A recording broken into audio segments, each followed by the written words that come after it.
విజయవాడ నగరం త్వరితగతిన ఒక పక్కన అమరావతి, మరో పక్కన ఔటర్ రింగ్ రోడ్లు, లోన అనేకమైన రోడ్లతో చాలా స్పీడ్గా అన్ని గ్రాంట్లు కానీ లేకపోతే వర్క్ కావాల్సిన నిధులు కానీ సమకూర్చుకుని విజయవాడ నగరం సుందర నగరంగా తీర్చిదిద్దడానికి ఈ రోజున పచ్చదనంతో కళకళలాడేటట్టు పర్యావరణ పరంగా ఉన్నతమైన పట్టణంగా తీర్చిదిద్దడానికి ప్రయత్నం జరుగుతూ ఉంది.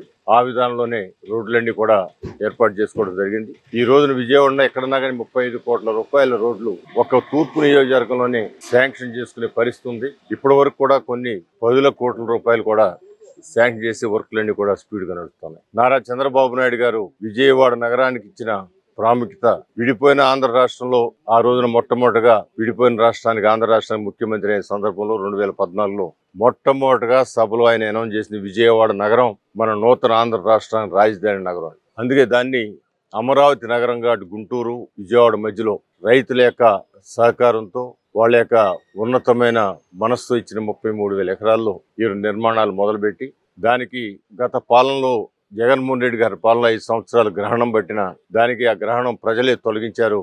ఇవాళ 164 సీట్లతో కూటమి ప్రభుత్వం ముందుకు వెళ్తా ఉంది.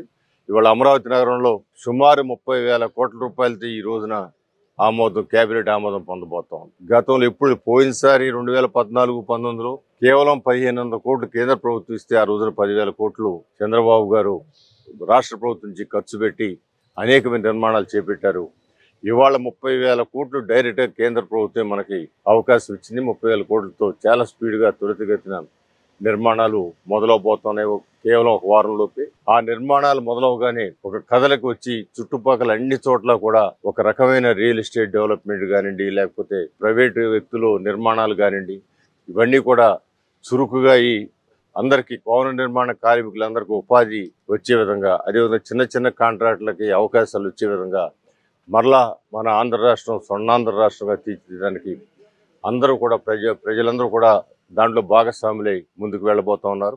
మంచి రోజులు రాబోతున్నాయి. ప్రజలు ఇచ్చిన ఈ సహకారంతో 164 సీట్లతో ఘనమైన విజయం సాధించిన కూటమి ప్రభుత్వ నాయకుడు నారా చంద్రబాబు నాయుడు గారు, పవన్ కళ్యాణ్ గారి నాయకత్వంలో ఘనంగా మనం ముందుకు వెళ్ళబోతా ఉన్నాం.